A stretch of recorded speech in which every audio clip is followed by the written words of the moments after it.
Picture this.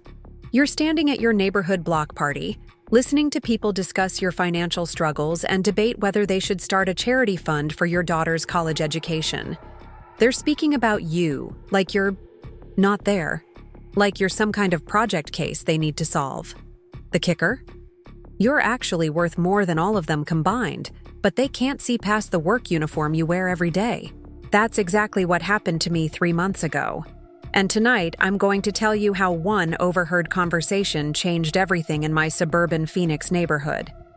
My name is Maria Rodriguez. I'm 38 years old, and for 5 years, my neighbors have known me as the single mom who works at McDonald's.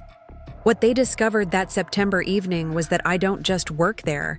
I own 47 McDonald's franchises across 3 states, pulling in over $23 million in annual revenue. Sometimes the biggest mistake people make is confusing what you do with who you are. And sometimes the most satisfying moment of your life is watching their faces when they realize just how wrong they've been. Before we jump back in, tell us where you're tuning in from. And if this story touches you, make sure you're subscribed, because tomorrow, I've saved something extra special for you.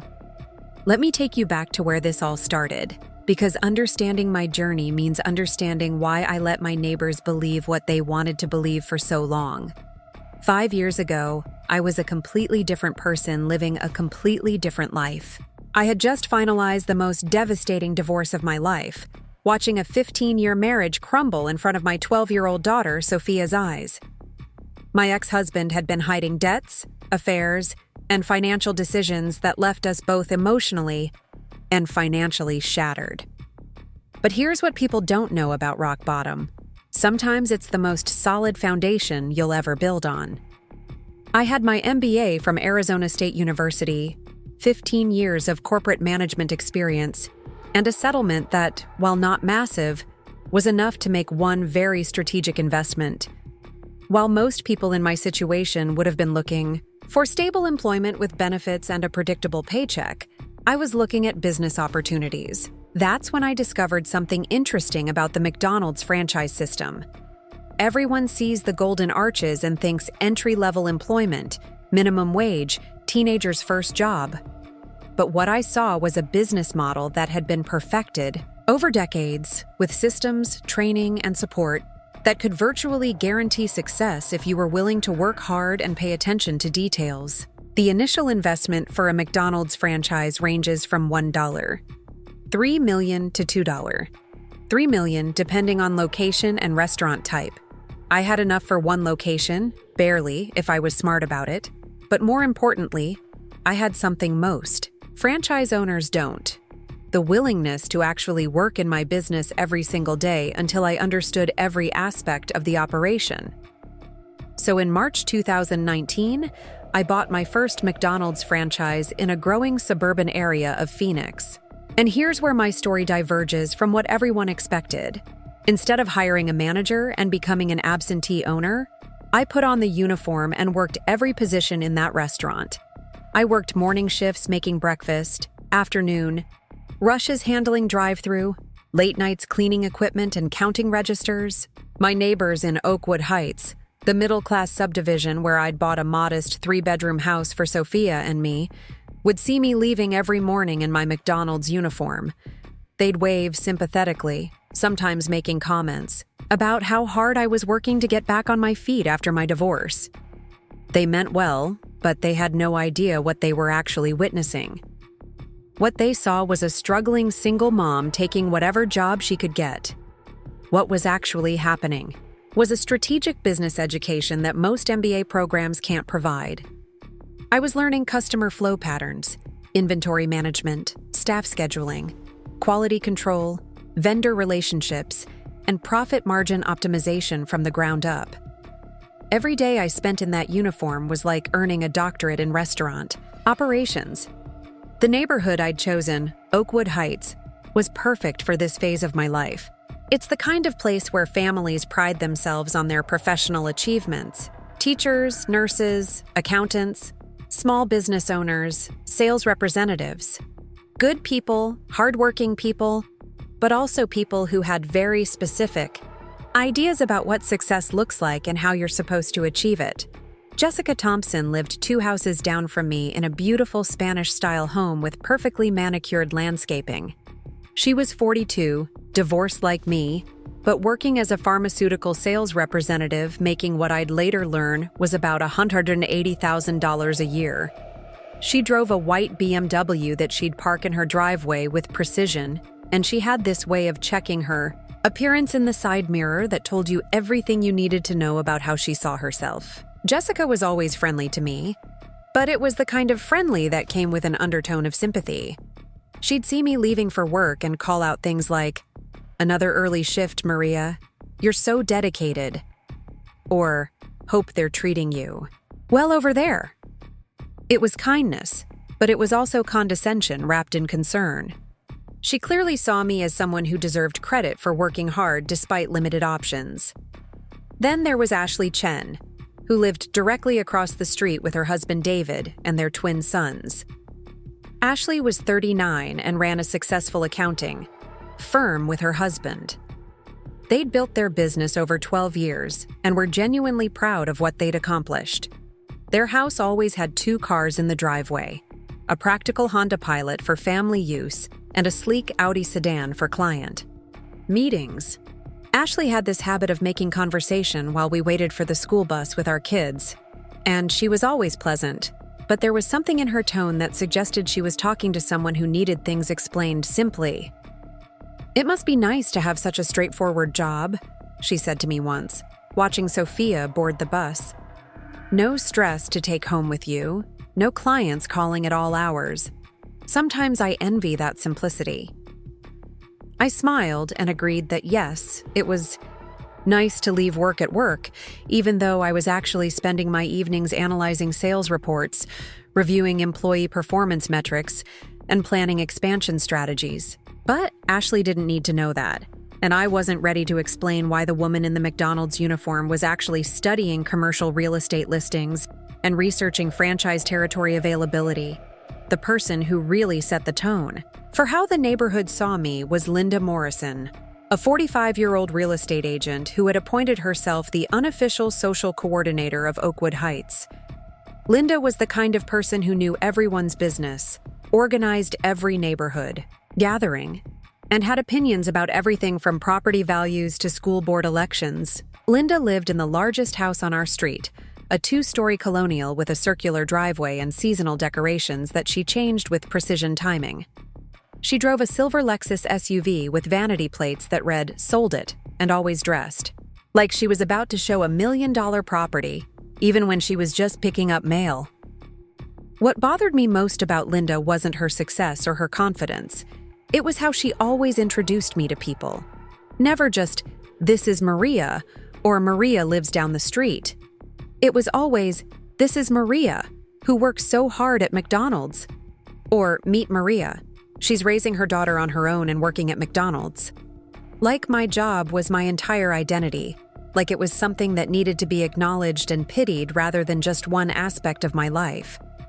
During parent-teacher conferences, school fundraisers, and neighborhood gatherings, I noticed how conversations would shift when people learned where I worked.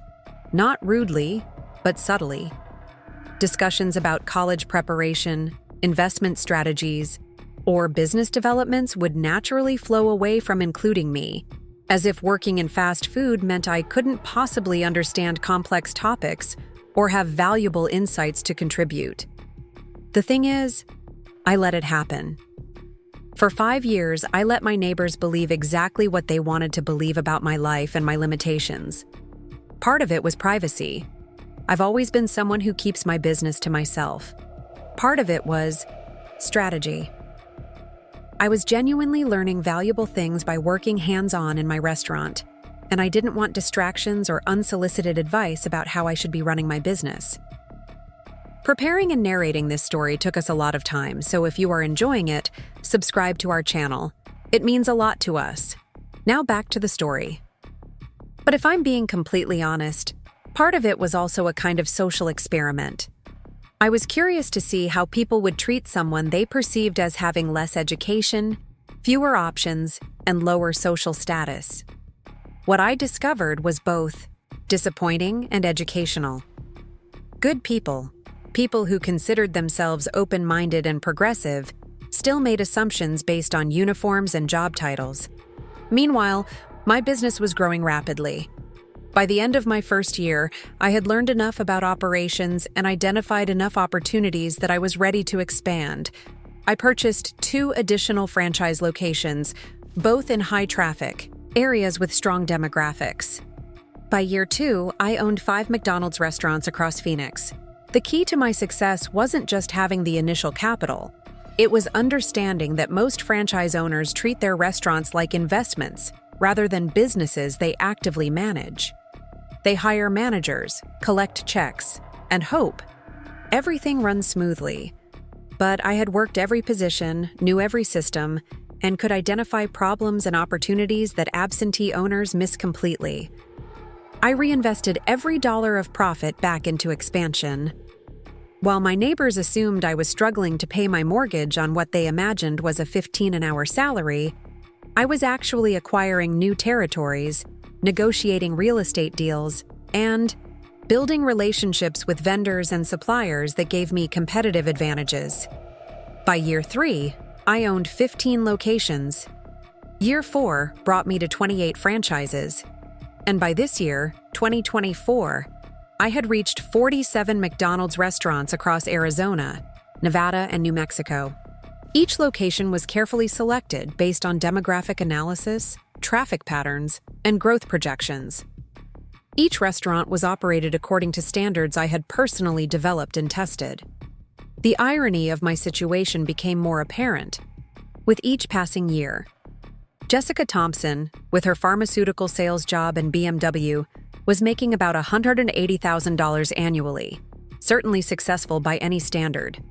Ashley Chen's accounting firm was generating roughly $400,000 per year in revenue, supporting both her and her husband comfortably.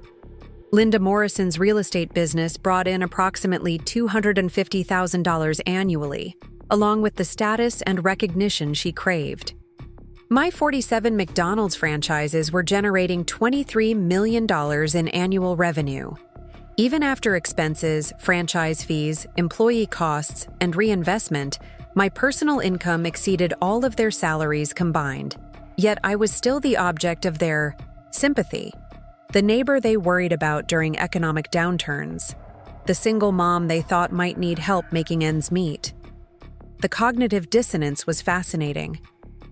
During the school fundraiser last spring, Linda actually approached me privately to offer to sponsor Sophia's participation in the expensive 8th grade trip to Washington, D.C. The trip cost $1,200 per student, plus spending money and travel expenses. I know these costs can be difficult on a McDonald's salary, Linda whispered conspiratorially, glancing around to make sure no one else could hear. Tom and I would be happy to help out. Sophia's such a bright girl, and she shouldn't miss out on opportunities because of financial constraints. I thanked her sincerely for her generosity and kindness, then wrote a check for the full amount, plus an additional $500 donation to the school's scholarship fund for families who genuinely needed assistance. Linda looked confused when I handed the check to the trip coordinator, but she didn't ask questions. She just assumed I had scraped together the money somehow, or maybe received help from family members. That incident really crystallized something for me about how deeply people's assumptions run. Linda had observed me for years, seen me taking care of my home and my daughter, noticed that I never seemed to struggle with bills or go without necessities. Yet she still couldn't reconcile those observations with her belief that people who work at McDonald's must be financially struggling. The breaking point came during our annual Oakwood Heights block party in late September. This event is the social highlight of our neighborhood year. A potluck dinner, live acoustic music, games for the kids, and hours of conversation where everyone catches up on the year's developments, shares news about job changes, promotions, and family updates. I had been looking forward to this year's block party because Sophia was starting high school next year, and I wanted to maintain our community connections that had been good for both of us. I contributed gourmet street tacos from a high-end catering company, Probably a more expensive contribution than necessary, but I wanted to bring something special that people would enjoy. As I was setting up my food contribution on the community, tables that had been arranged in the Thompsons' large backyard, I could hear conversations flowing around me. People were discussing work promotions, vacation plans, home improvement projects, and the usual neighborhood gossip about who was moving, who was getting divorced, and whose teenager had gotten into which college. That's when I overheard the conversation that would change everything between me and my neighbors forever. I was arranging the taco containers and adjusting the serving utensils when voices from the neighboring setup station carried clearly across the space.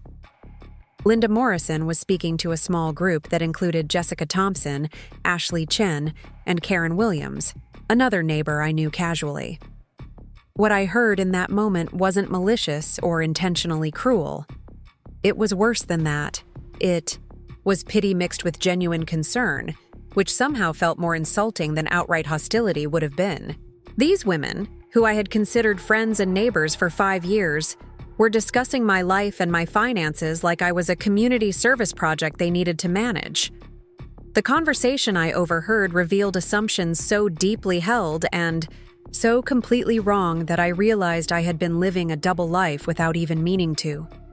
And in that moment, standing there with my hands full of serving spoons and my ears full of their misguided sympathy, I had to decide whether to continue, letting them believe their comfortable fiction, or finally reveal the truth that would change our neighborhood dynamics forever.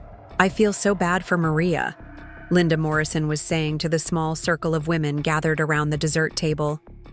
Her voice carried that particular tone of concern that always made my skin crawl, the one that suggested she was both genuinely worried and slightly superior at the same time. Single mom, working at McDonald's, trying to keep up appearances in this neighborhood. It has to be incredibly stressful.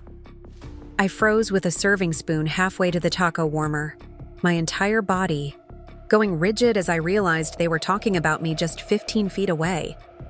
The late afternoon sun was casting long shadows across the backyard, and the positioning of the food tables created natural conversation clusters where people assumed they had privacy. They had no idea I could hear every single word. Jessica Thompson nodded vigorously, adjusting her designer sunglasses as she reached for a paper plate. "I know exactly what you mean. Every morning when I see her leaving for work in that uniform, my heart just breaks a little. Can you imagine having to get up at 5 in the morning to make minimum wage? At our age, after going through a divorce? The thing is," Ashley Chen added, lowering her voice to what she probably thought was a whisper, "I don't think she's even a manager. I've never heard her mention anything about supervising other people or having any kind of responsibility, beyond just showing up and doing whatever they tell her to do. She's basically doing the same job that high school students do for spending money." Karen Williams, who lived 3 streets over and only knew me from school functions, shook her head sympathetically. "That's what happens when you don't have marketable skills in today's economy. My sister went through something similar after her divorce. No college degree, no professional experience, and suddenly you're competing with teenagers for entry-level positions." I wanted to scream. I wanted to march over there and inform them that I had an MBA, 15 years of corporate management experience, and more business knowledge than all of them combined.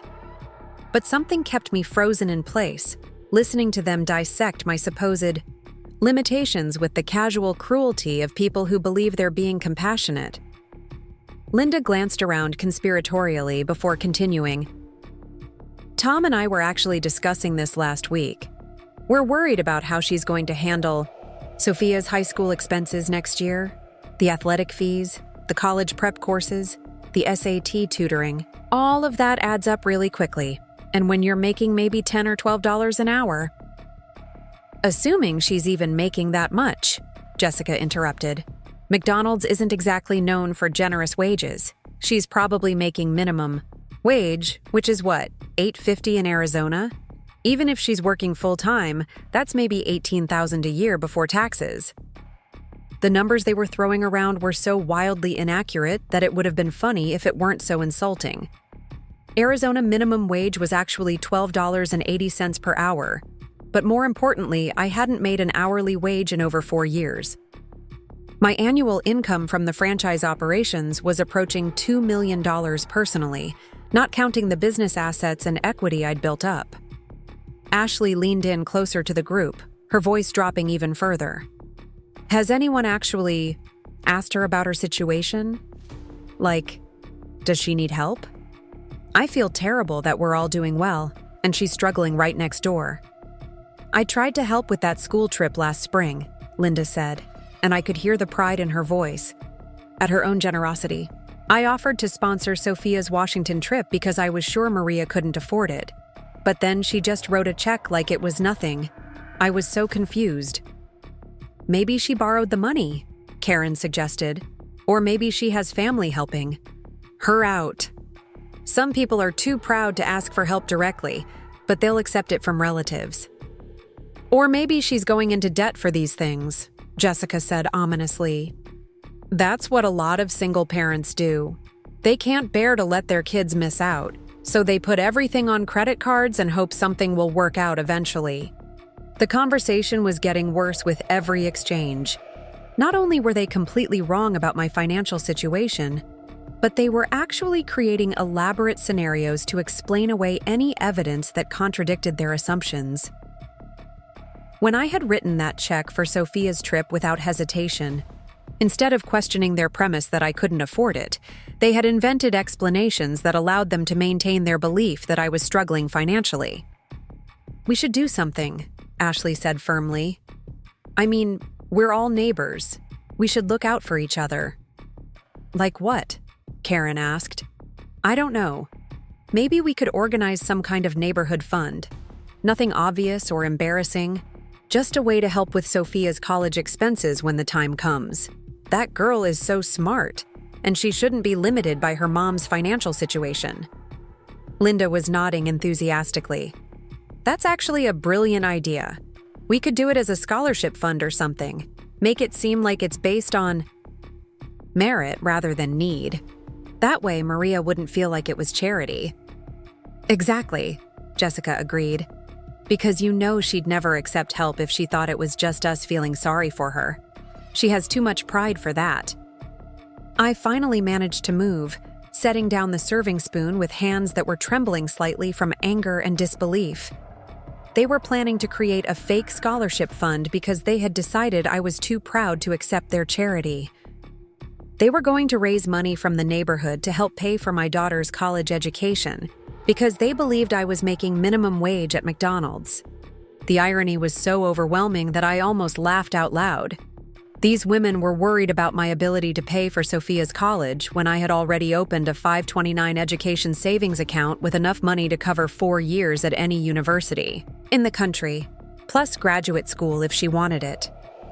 I had started contributing to that account the day I signed my first franchise agreement, and it had grown substantially along with my business empire. How much do you think college is going to cost for Sophia? Ashley was asking. I mean, if she wants to go somewhere decent. In-state tuition at ASU is probably around $12,000 a year, Linda replied. But that's just tuition. With room and board, books, living expenses, you're looking at maybe $25,000 or $30,000 per year. Call it $100,000.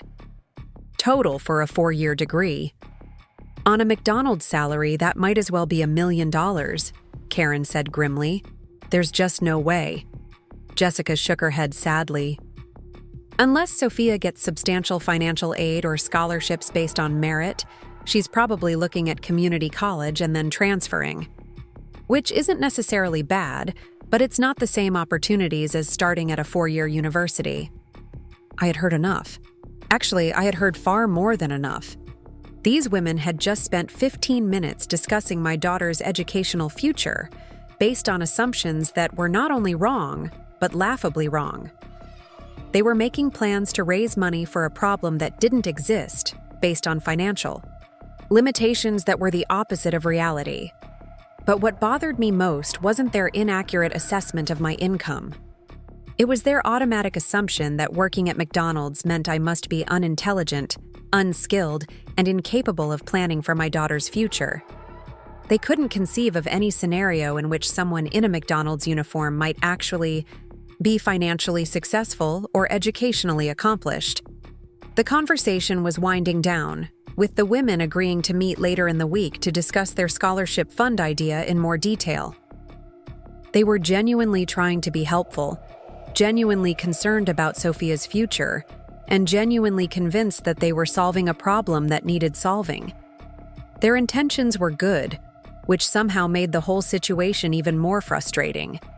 As they dispersed to rejoin their families and continue enjoying the block party, I stood there trying to process what I had just experienced. For 5 years, I had allowed my neighbors to believe whatever they wanted to believe about my life and my circumstances. I had thought their assumptions were harmless, maybe even amusing in an abstract way. But listening to them plan charity for problems I didn't have, based on limitations I didn't possess, made me realize that their misconceptions had real consequences. They weren't just wrong about my financial situation. They were wrong about my intelligence, my capabilities, my planning abilities, and my potential. They had created an entire narrative about who I was and what I was capable of achieving, and that narrative was so deeply embedded in their thinking that they explained away any evidence that contradicted it. I realized in that moment that I had been complicit in their misunderstanding. By never correcting their assumptions, by allowing them to maintain their comfortable fiction about the struggling single mom who worked at McDonald's, I had enabled them to feel superior while simultaneously feeling generous about their concern for my welfare. But there was something else bothering me about what I had overheard, something that went beyond their inaccurate assessment of my financial situation. It was the casual certainty with which they had discussed my limitations, the complete absence of curiosity about what I might actually be thinking or planning or hoping for my daughter's future.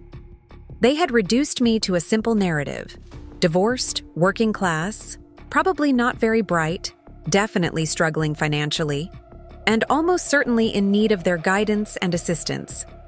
The assumption that hurt most was their belief that I hadn't planned for Sophia's education, as if any mother, regardless of income level, wouldn't be thinking about and preparing for her child's future. As if working at McDonald's somehow meant I was incapable of opening a college savings account, or researching educational options, or having conversations with my daughter about her goals and ambitions. In reality, Sophia and I had been discussing her educational plans since she was in elementary school. We had visited college campuses, researched degree programs, talked about career possibilities, and explored everything from traditional four-year universities to specialized technical programs. The 529 account I had established for her education was just one part of a comprehensive plan that included academic preparation, extracurricular activities, standardized test preparation, and application strategy. But my neighbors had assumed that because I wore a McDonald's uniform, I must be too short-sighted, too financially stressed, or too educationally limited to engage in that kind of long-term planning. They had decided that Sophia's educational future was in jeopardy, not because they had any evidence of problems, but because they couldn't imagine how someone with my apparent job could possibly handle the financial and logistical challenges of college preparation. Standing there in the lengthening shadows of the Thompson backyard, with the sounds of laughter and conversation flowing around me, I felt like I was at a crossroads that would define not just the rest of the evening, but the rest of my relationships in this neighborhood. The overheard conversation had crystallized something that had been building for 5 years: the growing disconnect between who I actually was and who my neighbors believed me to be. I could continue to let them maintain their misconceptions. I could allow them to organize their charity scholarship fund, accept their well-intentioned but misguided help, and preserve the comfortable dynamic that had existed since I moved to Oakwood Heights. In some ways, that would be the easier path. It would avoid potentially awkward conversations, prevent any hurt feelings or embarrassment, and maintain the status quo that everyone seemed comfortable with. But the more I thought about their assumptions, the more I realized that staying silent wasn't just dishonest. It was actively harmful, not just to me, but to Sophia, and potentially to other people in similar situations who might be judged based on their work uniforms rather than their actual capabilities or circumstances. Sophia was starting high school next year, and she would be spending the next 4 years in a community where people had decided her educational opportunities were limited by her mother's perceived financial constraints. Even if I privately paid for everything she needed, even if she had access to every opportunity and resource she wanted, our neighbors would be viewing her through the lens of their assumptions about our family's economic situation. That wasn't fair to Sophia, who had grown up understanding that success could take many different forms, and that intelligence and ambition weren't determined by job titles or appearances. She had watched me build a business empire while wearing a McDonald's uniform, and she understood that the uniform represented ownership and hands-on management rather than limitation or lack of opportunity. But more than that, I realized that my silence was reinforcing harmful stereotypes about people who work in service industries. Every time I allowed my neighbors to express sympathy for my supposed struggles without correcting their misconceptions, I was tacitly agreeing that people who work at McDonald's must be struggling, must be unskilled, must be in need of help from their more successful neighbors. The truth was that there were thousands of McDonald's franchise owners across the country, many of whom had built substantial business empires starting from single locations. There were also thousands of McDonald's employees who were working their way through college, supporting families, developing business skills, or simply choosing flexible employment that met their current needs. By allowing my neighbors to view McDonald's employment through the narrow lens of economic desperation, I was perpetuating attitudes that diminished the dignity and potential of everyone who worked in the food service industry. I thought about all the employees who worked in my 47 restaurants, many of whom were pursuing education, raising families, or developing skills that would serve them well in future careers. Some of them were teenagers earning money for college. Others were parents balancing work schedules with family responsibilities.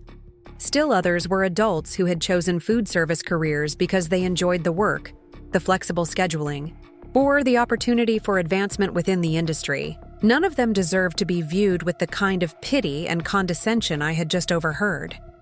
None of them should be automatically assumed to be struggling financially or lacking in intelligence or ambition simply because they wore a McDonald's uniform to work. I also thought about the broader implications of the scholarship fund my neighbors were planning to organize. While their intentions were generous, their approach was based on assumptions rather than actual knowledge of our situation. They were preparing to raise money from other neighbors based on a narrative that painted me as financially struggling and educationally unprepared to support my daughter's college ambitions. That narrative wasn't just wrong. It was potentially damaging to other families in the neighborhood who might actually need assistance, but would be reluctant to ask for help if it meant being perceived as charity cases.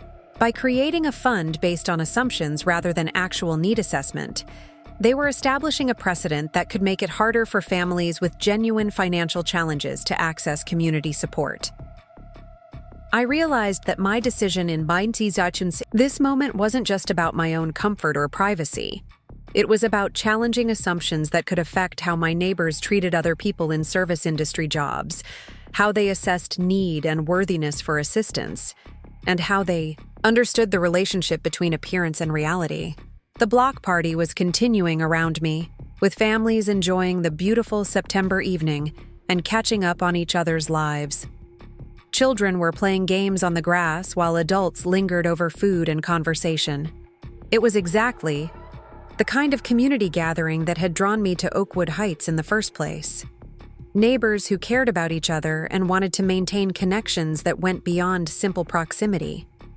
But I was learning that caring about your neighbors and actually knowing your neighbors weren't the same thing. These people had cared enough to organize charity for my daughter's education, but they hadn't cared enough to ask questions that might have revealed that their charity wasn't needed. They had observed me for 5 years without really seeing me, and they had created a narrative about my life that confirmed their expectations rather than challenging their assumptions. As I stood there weighing my options, I noticed Sophia across the yard playing volleyball with some of the other neighborhood kids. At 14, she was confident and articulate, equally comfortable discussing academic subjects with adults and playing games with children her own age. She had grown up in a household where business discussions happened over dinner, where college planning had been ongoing for years, and where financial security was taken for granted rather than stressed about. But our neighbors saw her as a child whose opportunities were limited by her mother's economic constraints. They were making decisions about her future based on information that was not only incorrect, but completely backwards.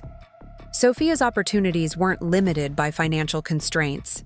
They were expanded by financial resources that most families in our neighborhood couldn't match. That realization helped clarify my decision.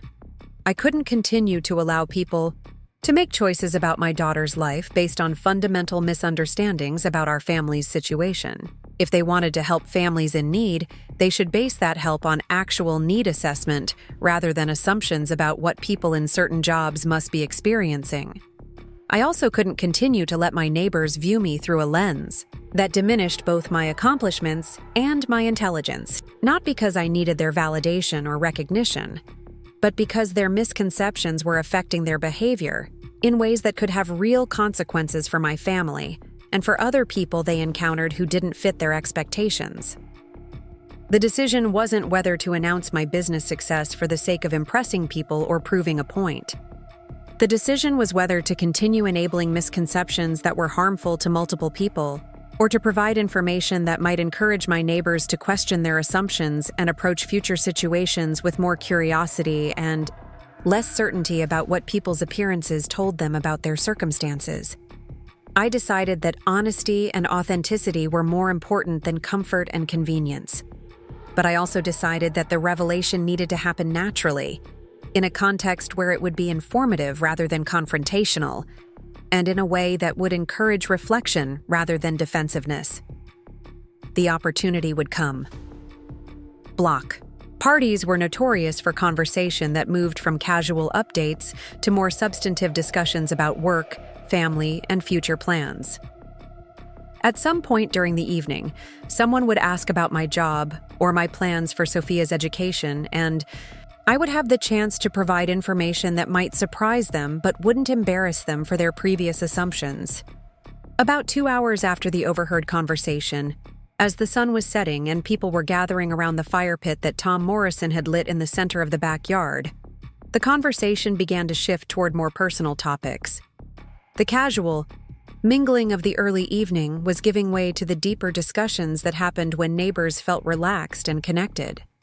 Several families had shared updates about job changes, promotions, and career developments. Jessica Thompson had announced that she was being promoted to regional sales manager, which would involve more travel but significantly higher commission potential. Ashley and David Chen had talked about expanding their accounting firm to include tax preparation services, which would require hiring additional staff, but could substantially increase their annual revenue.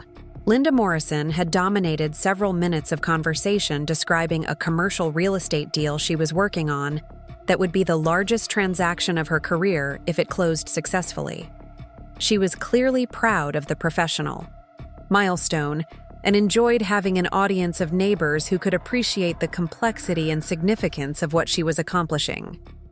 Karen Williams had shared that her teenage son had been accepted to several universities and was trying to decide between staying in Arizona for in-state tuition or accepting a scholarship offer from a private college in Colorado. The conversation had naturally moved toward college costs, scholarship opportunities, and the challenge of balancing educational quality with financial practicality. It was exactly the kind of organic discussion that would create a natural opening for questions about Sophia's educational plans and my own career situation. I didn't have to wait long. "What about you, Maria?" Linda asked, turning toward me with the slightly exaggerated interest that people use when they want to include someone they perceive as less successful in a conversation about achievements. "Any exciting developments at McDonald's? Are you thinking about maybe trying for a management position?" The question was asked with genuine kindness, but it carried all the assumptions I had been listening to earlier in the evening. Linda was clearly trying to find something positive to say about my work situation, some sign of upward mobility or professional development that she could celebrate and encourage. Around the fire pit, several conversations quieted as people turned their attention toward me. I could see the sympathetic expressions, the encouraging smiles, the subtle body language that suggested they were all prepared to be supportive of whatever modest achievements or aspirations I might share. Sophia was sitting on a blanket nearby with some of the other teenagers, close enough to hear the adult conversation, but absorbed in her own discussions about high school classes and weekend plans. She looked up when she heard my name, and I caught her eye briefly. She knew exactly what was happening and what I was about to reveal. We had discussed this possibility many times over the years. "Actually," I said, keeping my voice calm and conversational, "I am in management. I'm the owner and operator of 47 McDonald's franchise locations across Arizona, Nevada, and New Mexico." The silence that followed was so complete that I could hear the crackling of the fire and the distant sound of children playing in the front yard. Nobody moved. Nobody spoke. The only sounds were the natural nighttime noises and the sudden absence of human conversation. Jessica Thompson was the first to break the silence, and her voice sounded strained. "I'm sorry, what did you just say?" "I own 47 McDonald's franchises," I repeated clearly, making sure everyone around the fire pit could hear me. "I've been building the business for 5 years, starting with one location in 2019. This year, the restaurants will generate approximately $23 million in revenue." Ashley Chen's mouth had fallen open, and she was staring at me like I had announced that I was actually an alien from another planet. "You own them? Like, you're the boss?" "Yes, I'm the owner. The uniform you see me wearing when I leave for work? I'm not an employee. I'm the owner doing operational management and quality control. I work directly in the restaurants because I believe good owners need to understand every aspect of their operations."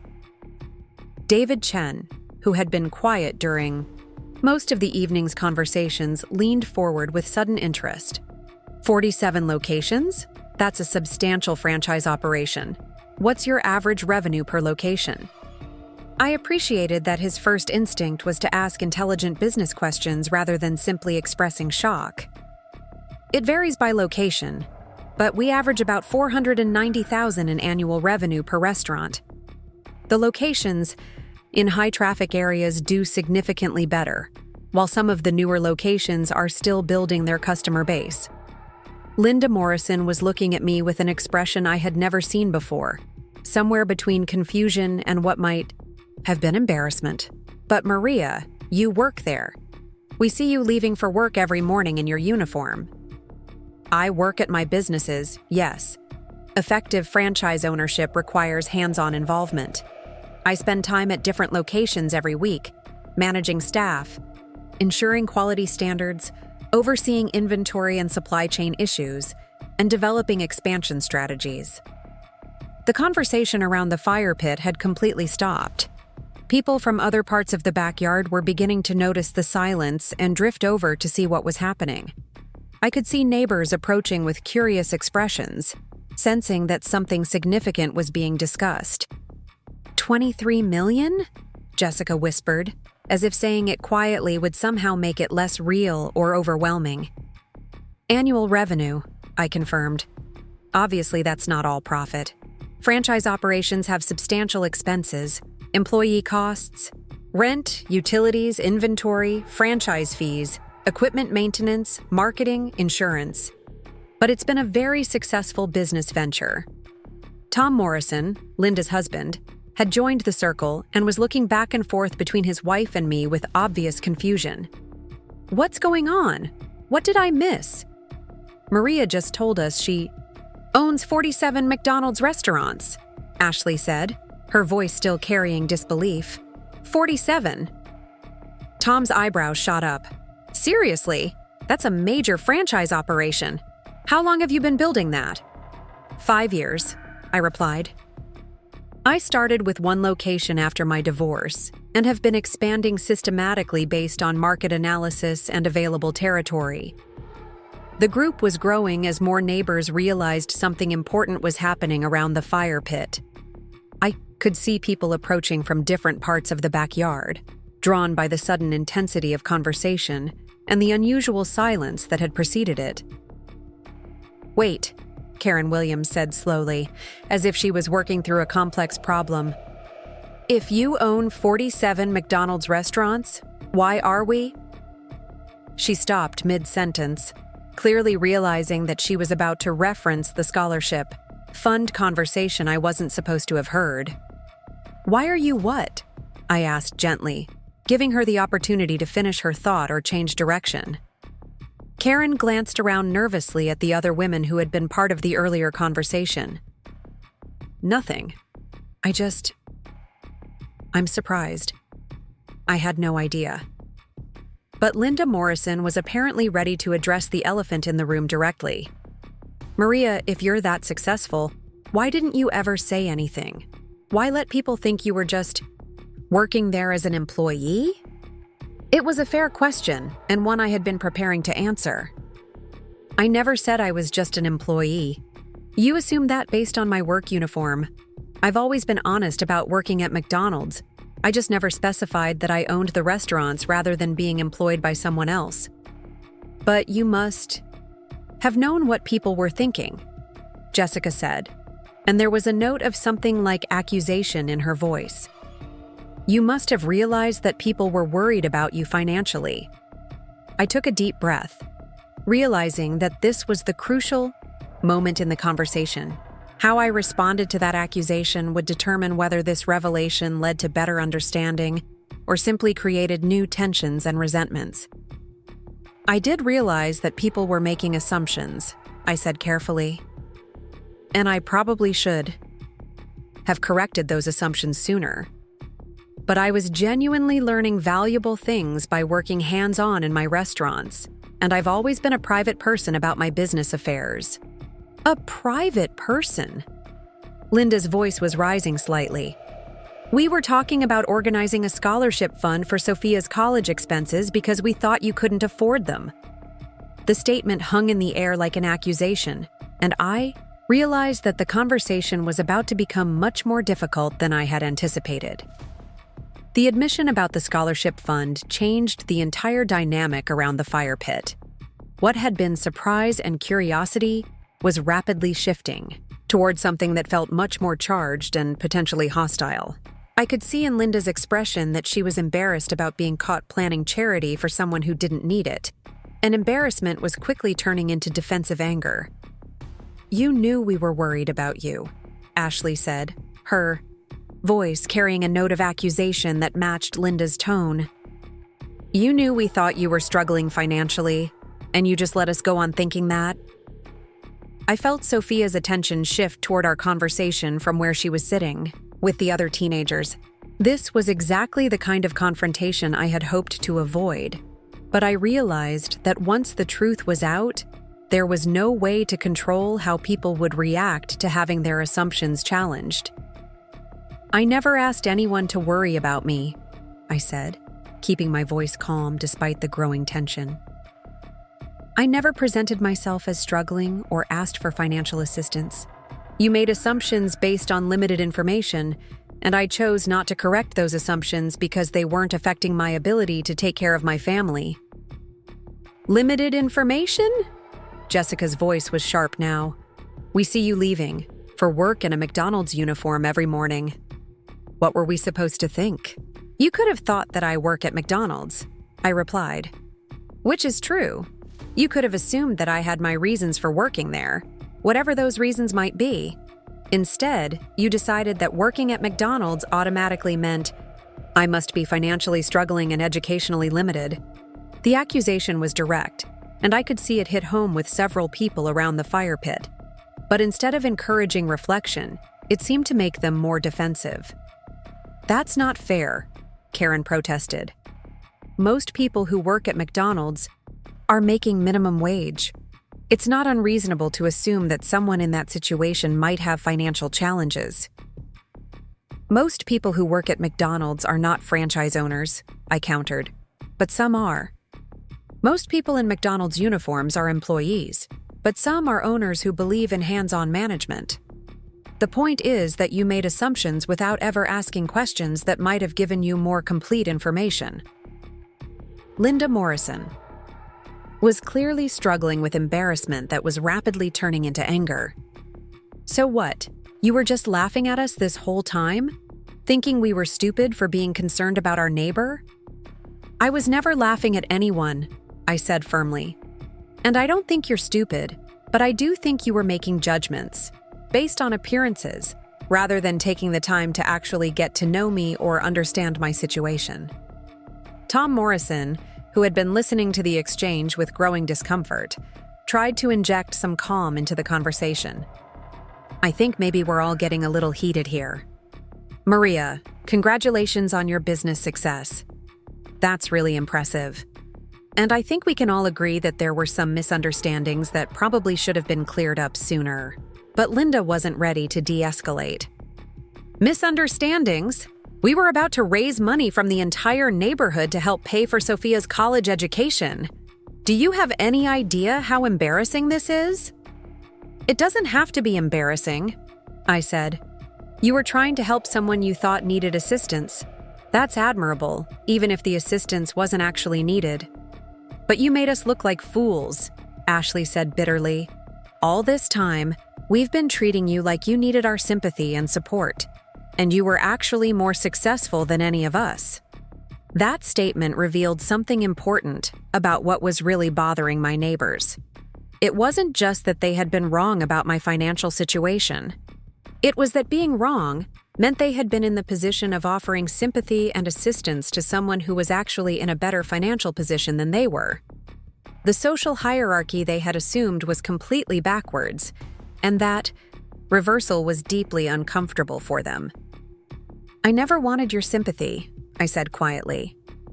I wanted to be treated like a neighbor and a friend, not like a charity case. But from the beginning, you seemed determined to see me as someone who needed your help rather than someone who might have something valuable to contribute to the community. Jessica made a sound of disbelief. How were we supposed to know you? Had something valuable to contribute. You never talked about your business experience or your education. You never gave us any reason to think you were anything other than what you appeared to be. What I appeared to be was a woman who worked at McDonald's, I replied. Why did that automatically mean I couldn't have business experience or education or valuable perspectives to share?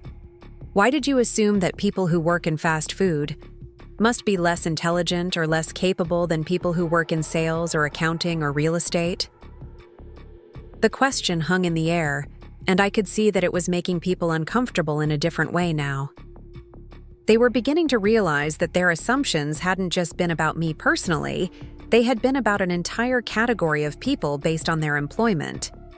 David Chen, who had been largely quiet during the confrontation, spoke up, thoughtfully.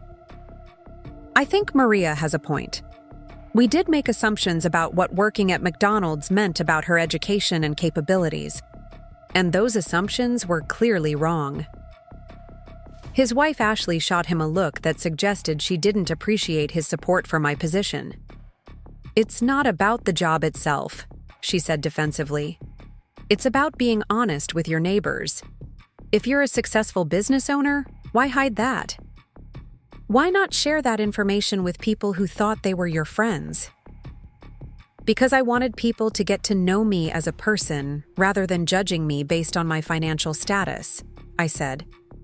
I wanted friendships that were based on genuine connection rather than social positioning or economic comparisons. And how did that work out for you? Linda asked sarcastically. Because it seems like your strategy just created a lot of confusion and hurt feelings. She had a point, and I had to acknowledge it. You're right that my approach led to misunderstandings. But Linda, honestly, do you think you would have treated me the same way over the past 5 years if you had known I owned a multi-million-dollar business empire? Do you think our conversations would have been the same? Do you think you would have offered to sponsor Sophia's school trip if you had known I could buy the entire school if I wanted to? The question forced her to consider how wealth and status affected her relationships with people, and I could see from her expression that she didn't like the implications of her honest answer. "That's different," she said, but her voice lacked conviction. "How is it different?" I pressed gently. "Either you're concerned about me as a neighbor and friend, or you're concerned about me as a charity case. Either Sophia deserves opportunities based on her abilities and interests, or she deserves sympathy because her mother works at McDonald's. You can't have it both ways." The conversation was interrupted by Sophia herself, who had apparently decided that the adult discussion was becoming too intense and needed her input. She walked over to the fire pit with the confident stride of a teenager who was comfortable inserting herself into grown-up conversations. "Mom," she said, settling onto the ground beside my chair, "are you finally telling them about the business?" Her casual tone and obvious familiarity with the topic made it clear that this wasn't news to her, and that we had discussed the possibility of this revelation many times over the years. "Yes, sweetheart," I said, putting my hand on her shoulder. "I think it was time." Sophia looked around at the circle of adults with the frank assessment that only teenagers can manage. "It's pretty funny that you all thought Mom needed help paying for my college. She started my college fund before we even moved to this neighborhood. I could probably go to Harvard for 8 years if I wanted to." The statement was delivered with the matter-of-fact confidence of a child who had grown up with financial security, but it clearly shocked the adults around the fire pit in a new way. Not only had they been wrong about my financial situation, but they had been planning charity for a child who had more educational resources available than most of their own children. "Sophia," I said gently, "that's enough." But she wasn't finished, making her point. "I just think it's weird that people assume things about us without ever asking. Like, if you wanted to know about Mom's job, why didn't you just ask her about it? She would have told you the truth if you had actually asked questions instead of just making up stories." Out of the mouths of babes. My 14-year-old daughter had just summarized the entire problem more clearly and succinctly than I had, managed in 20 minutes of adult conversation. The fire pit fell silent again as the adults absorbed Sophia's observation and considered its implications. She was right, of course. In 5 years of neighborhood friendship, no one had ever asked me direct questions about my work experience, my educational background, my business plans, or my financial situation. They had observed, assumed, and created narratives, but they had never simply asked for information that would have corrected their misconceptions. Tom Morrison cleared his throat uncomfortably. "Sophia, you're absolutely right. We should have asked more questions instead of making assumptions. That's on us, not on you or your mom." His acknowledgement seemed to break some of the tension, and I could see several people around the fire pit nodding in agreement. But I could also see that Linda, Jessica, and Ashley were still struggling with embarrassment and what felt like defensive anger about being caught in their misconceptions. The evening was clearly at a turning point. How we handled the next few minutes would determine whether this revelation led to better understanding and stronger relationships, or whether it created permanent divisions and resentments that would make our neighborhood relationships uncomfortable for years to come. The tension around the fire pit was thick enough to cut with a knife. Sophia's blunt assessment had created an uncomfortable moment of truth that nobody seemed quite sure how to navigate. I could see people glancing at each other, trying to figure out whether they should apologize, defend themselves, or simply pretend this entire conversation had never happened. Jessica Thompson was the first to attempt damage control, but her approach only made things worse. "Look, Maria, I think there's been a huge misunderstanding here. We were never trying to be condescending or judgmental. We were just trying to be good neighbors. By organizing charity for a family that didn't need it?" Sophia asked with the brutal honesty that only teenagers can deliver. "Without ever asking if we actually needed help?" "Sophia, that's enough," I said more firmly, this time. While I appreciated her defense of our family, I didn't want her to become the focal point of adult conflict, or to damage relationships she would have to navigate as she finished high school in this community. But the damage was already done. Ashley Chen was looking at Sophia with an expression that suggested she was offended by being challenged by a teenager, regardless of how accurate that challenge might be. "I think we're all a little emotional right now," Ashley said tightly. "Maybe we should take a step back and recognize that everyone here had good intentions." "Good intentions based on bad assumptions," I said quietly. "And Ashley, I need you to understand something. My daughter has grown up watching me build this business. She's attended franchise conferences with me, sat in on business meetings when I couldn't find childcare, and helped me analyze location demographics for new restaurants. She understands business operations better than most adults. When she points out that you made assumptions without asking questions, she's not being disrespectful. She's being accurate." The statement clearly rankled Ashley, whose own teenage sons had never shown much interest in her accounting business beyond complaining about having to help with filing during tax season. The idea that a 14-year-old girl might have more business knowledge than she had expected was clearly difficult for her to accept. Linda Morrison was struggling with a different problem. As the self-appointed social coordinator of Oakwood Heights, she was accustomed to being the person who knew everyone's business and orchestrated community activities. Learning that she had been completely wrong about one of her neighbor's circumstances was a blow to her sense of social authority that she was taking personally. "I still don't understand why you couldn't have just told us," Linda said, her voice tight with frustration. "It's not like we're strangers. We've been neighbors for 5 years. We've helped each other with everything from borrowed tools to emergency babysitting. Why keep something this significant a secret?" "It wasn't a secret," I replied patiently. "It was private information that wasn't relevant to our neighborhood relationships. When you needed help getting your car started last winter, did it matter? Whether I owned one McDonald's restaurant or 50? When Sophia and Madison had their sleepover parties, did my franchise portfolio affect whether the girls had fun together?" Tom Morrison nodded thoughtfully. "Maria has a point, Linda. Maybe her business success wasn't something that needed to be announced to the neighborhood." But Linda wasn't ready to concede the argument.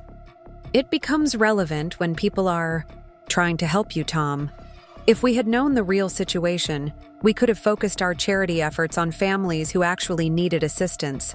"What charity efforts?" I asked pointedly. "In 5 years, what specific assistance have you offered me that was based on my supposed financial need?" Linda opened her mouth to respond, then closed it as she realized that beyond the offer to sponsor Sophia's school trip, there hadn't been any concrete assistance offered. The charity they were discussing was still in the planning stages, and the sympathy they had expressed was more about their own feelings than any actual help they had provided. "That's not the point," Jessica interjected. "The point is that we've been treating you like someone who needed our support and understanding, when you were actually in a better position than any of us." "And how exactly did you treat me like someone who needed support?" I asked. "Because, from my perspective, you treated me like someone whose opinions didn't matter in conversations about business or education or community planning. You treated me like someone whose insights weren't valuable because I worked at McDonald's. You treated me like someone who couldn't possibly understand complex topics or have useful perspectives to contribute." The accusation hit home, and I could see several people around the fire pit shifting uncomfortably as they remembered specific conversations where they had excluded me or dismissed my potential contributions based on their assumptions about my job. Ashley was becoming increasingly defensive. "That's not fair, Maria. We included you in everything. You were invited to every neighborhood gathering, every book club meeting, every planning committee." "I was invited," I agreed. "But was I ever asked to lead anything? Was my opinion ever solicited on important decisions? When you were planning the Neighborhood Watch program, did anyone think to ask the person who manages 47 businesses about security and operations?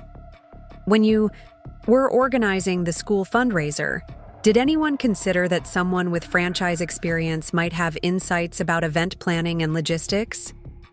The questions were rhetorical, but they forced people to confront how their assumptions about my capabilities had affected their willingness to value my potential contributions to community activities. Karen Williams, who had been mostly quiet since her slip about the scholarship fund, finally spoke up with what sounded like genuine remorse. "You're right, Maria. We did make assumptions, and those assumptions affected how we interacted with you. I'm sorry about that." Her apology seemed to break some of the defensive tension, and David Chen nodded in agreement. "I think we all owe you an apology. We made judgments based on limited information, and those judgments were clearly wrong." But Jessica and Ashley seemed determined to maintain their defensive positions, and Linda was still struggling with embarrassment that was manifesting as anger. "I still think you could have been more upfront," Ashley said stubbornly. "If you're going to live in a community, you should be honest with your neighbors about who you are." "I was honest about who I am," I replied. "I'm a single mother who works hard to provide for my daughter and contribute to my community. The fact that my work happens to be very profitable doesn't change those fundamental aspects of who I am." Sophia had been listening to this exchange with growing impatience, and I could see her preparing to jump back into the conversation. Before she could say something that might escalate the tension further, I put my hand on her arm. "Sweetheart, why don't you go see what the other kids are doing? I think the adults need to work through this conversation." She looked like she wanted to argue, but she recognized the tone that meant I wasn't making a suggestion. She stood up with the dramatic sigh that teenagers use to express their displeasure with adult decisions. "Fine. But Mom, you shouldn't have to apologize for being successful." "That's stupid." She walked away toward where the other teenagers were gathered, leaving the adults to continue their uncomfortable discussion without her pointed observations. Her parting comment hung in the air, and I could see that it had resonated with some people more than others. Tom Morrison was nodding thoughtfully, while his wife Linda looked like she wanted to lecture someone else's child about respect and appropriate boundaries. "She's got spirit," Tom said with a slight smile. "And she's not wrong. Success shouldn't be something you have to apologize for or hide." "Nobody's asking her to apologize for success," Linda snapped. "We're asking for honesty in relationships." "I was honest in my relationships," I said firmly. "I was honest about my values, my priorities, my parenting philosophy, my community involvement, and my willingness to help neighbors when needed. I was private about my income and business details, which is my right." The conversation was reaching a stalemate, with people entrenched in their positions and emotions running high. I realized that continuing to argue about who was right or wrong wasn't going to improve the situation or repair the relationships that had been damaged by this revelation. "Look," I said, changing my tone to something more conciliatory, "I think we all need to step back and recognize that this situation isn't anyone's fault. You made assumptions based on the information you had, and I chose to keep certain information private. Neither of those things was wrong, but the combination created misunderstandings that have led to hurt feelings." Jessica seemed ready to accept the olive branch, but Ashley was still bristling with defensive anger. "I just don't understand the secrecy. If you're proud of what you've accomplished, why hide it?" "I wasn't hiding it," I said patiently. "I was choosing not to make my financial success the defining characteristic of my neighborhood relationships. I wanted to be valued for who I am as a person, not for what I own or how much money I make." "But don't you see how that backfired?" Linda asked. "Instead of being valued for your success, you were pitied for your supposed struggles. How is that better?" It was a fair question, and one I had been asking myself since the overheard conversation earlier in the evening. "You're right that it backfired," I admitted. "But Linda, the fact that you pitied me instead of getting to know me suggests that the problem isn't just about information I didn't share. It's about assumptions you made based on appearances." The conversation was interrupted by Tom Morrison's phone buzzing with what sounded like an urgent notification. He glanced at it and frowned. Sorry, I need to take this. It's about the commercial property deal Linda's been working on. As Tom stepped away to handle his call, the group around the fire pit became smaller and more intimate, which somehow made the conversation feel even more intense. The casual evening gathering had become something much more serious, and people were beginning to realize that the relationships in our neighborhood might be permanently changed by what had been revealed tonight. I think what bothers me most, Ashley said quietly, is feeling like I've been made to look foolish. Like you've been laughing at us this whole time for being concerned about you. Ashley, I need you to understand something, I said earnestly. I have never, not once, laughed at you or anyone else for showing concern. But I have been frustrated by being treated like someone whose opinions don't matter, whose insights aren't valuable, and whose capabilities are limited by my work uniform. Give me an example, she challenged. When did we treat you that way? I thought for a moment about how to respond without being unnecessarily hurtful. Remember the discussion about the school bond referendum last spring? There was a lot of debate about whether the district could manage a large construction project efficiently and within budget. Ashley nodded. I remember. It was a contentious issue. I have experience managing construction projects across 3 states, coordinating with contractors, handling permits and inspections, staying within budget and on schedule. I've built or renovated 47 restaurant locations. But when I tried to contribute to that discussion, the conversation moved on like I hadn't spoken. Ashley looked uncomfortable. I don't remember that specifically, but...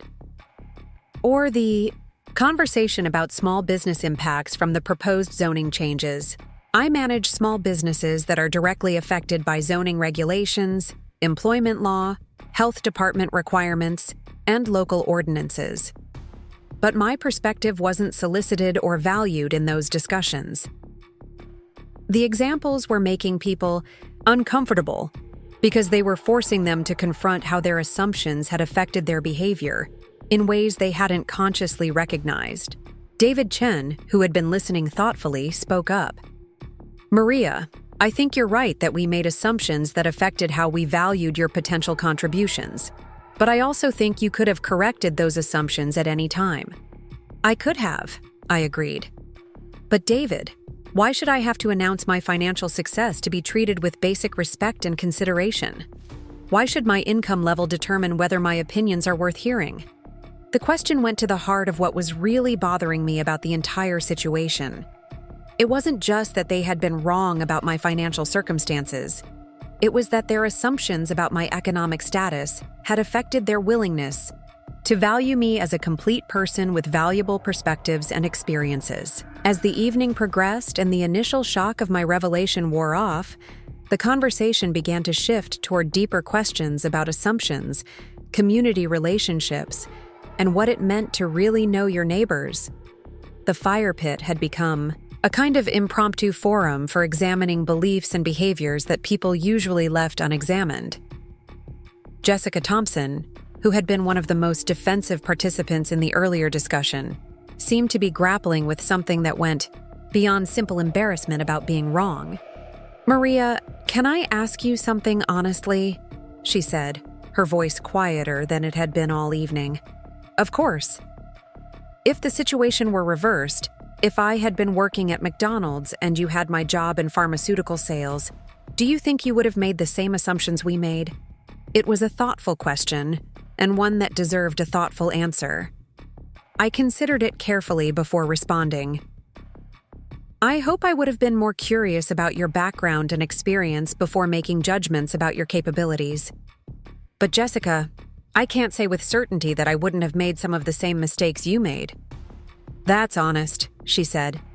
And it makes me think about how many other people I might have underestimated based on their jobs or appearances. Ashley Chen was nodding slowly. I hate to admit this, but when I'm at client meetings and I see people in service industry uniforms, I do make assumptions about their education level and business knowledge. This conversation is making me realize how wrong those assumptions might be. The thing is, I said, There are thousands of people in service industry jobs who have college degrees, business experience, or specialized knowledge that isn't visible from their work uniforms. Some are working their way through school. Some are supporting families while pursuing other goals. And some, like me, are actually business owners who believe in hands-on management. Linda Morrison, who had been unusually quiet for the past few minutes, suddenly looked up with an expression of dawning realization. "Oh my God, Maria. Do you remember when I was complaining about the service at that new restaurant downtown? The one where I said the manager clearly didn't know anything about customer service or business operations?" I remembered the conversation vividly. Linda had spent 20 minutes at a neighborhood barbecue last summer detailing everything she thought was wrong with the restaurant's operations and management decisions. "I remember," I said carefully. "You tried to offer some suggestions about staffing and training issues, and I basically dismissed everything you said because I figured you wouldn't understand restaurant management." Linda's face was flushed with embarrassment. "You were probably the most qualified person at that entire barbecue to discuss restaurant operations, and I completely ignored your expertise. Linda, you didn't know." "That's exactly the point," she interrupted. "I didn't know because I never asked. I just assumed that working at McDonald's meant you couldn't possibly understand complex business operations." The admission seemed to open a floodgate of recognition among the group. People began remembering specific conversations where they had dismissed my input or failed to solicit my opinions on topics where I actually had substantial expertise. Karen Williams was shaking her head slowly. "I'm thinking about all the times we discussed community planning issues without asking for your perspective. You manage operations across 3 states, coordinate with local governments for permits and regulations, handle employee scheduling, and logistics for 47 locations. You probably have more relevant experience than anyone else in the neighborhood." "And economic development discussions," David Chen added. "We've spent hours debating the impact of new businesses on the community, and we never thought to ask someone who actually understands business expansion and franchise operations." The realization was clearly uncomfortable for everyone, but I appreciated that they were willing to examine their assumptions and acknowledge how those assumptions had affected their behavior. "I want to understand something," Ashley said thoughtfully.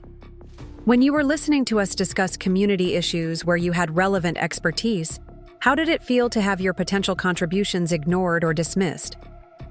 It was a vulnerable question, and I could see that she was genuinely trying to understand the impact of their assumptions on my experience in the neighborhood. It was frustrating, I admitted. But more than that, it was isolating. I felt like I could only participate in conversations as long as I stayed within the narrow role you had assigned me. I could talk about parenting, school issues, and neighborhood social events, but anything related to business, economics, or complex problem-solving was apparently outside my expected area of competence.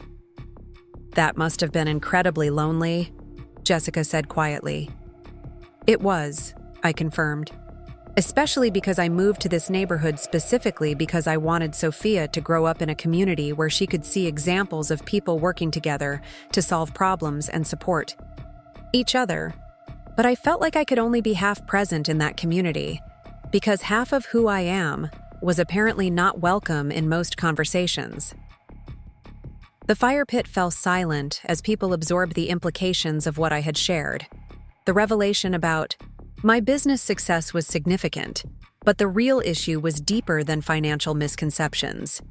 It was about how assumptions based on appearances had created barriers to authentic relationships and community participation.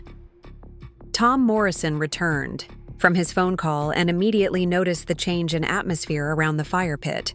"What did I miss? Everyone looks like they've been through an emotional ringer."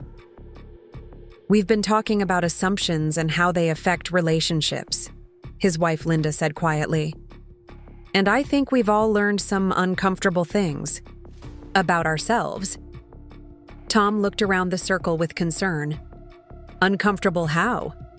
David Chen summarized the conversation for him, explaining how the group had been examining the ways their assumptions about my job had affected their willingness to value my potential contributions to community discussions. Tom listened thoughtfully, then nodded slowly. That makes sense. I remember several conversations where Maria offered insights that seemed really thoughtful, but the discussion moved on like she hadn't spoken. I always wondered about that. You did? Linda asked, clearly surprised. Yeah, there were multiple times when I thought Maria had raised important points that deserved more consideration. But the group dynamic seemed to be that her opinions weren't given much weight, so I didn't push the issue. His observation sparked another uncomfortable realization for the group. If Tom had noticed that my contributions were being dismissed, then the pattern had been obvious enough for an outside observer to recognize, which meant it hadn't been subtle or unconscious behavior. Why didn't you say something? Ashley asked. Her husband. Because I assumed there were social dynamics I wasn't understanding, David replied. I figured maybe Maria preferred to listen rather than participate actively in those discussions. So you assumed I preferred to be marginalized rather than considering that I might be being marginalized, I said with a slight smile to take the sting out of the observation. David winced. When you put it that way, it sounds pretty bad. It wasn't malicious, I assured him, but it does illustrate how assumptions can compound each other. You assumed I preferred a limited role, they assumed I wasn't qualified for a broader role, and I assumed that correcting these misconceptions would create more problems than it would solve. The conversation was reaching a deeper level of honesty than any of us had probably expected when the evening began. People were examining not just their assumptions about me specifically, but their broader patterns of making judgments about people based on limited information. I think what bothers me most about this whole situation, Karen Williams said slowly, is realizing how many other people I might have underestimated or dismissed based on their jobs or appearances.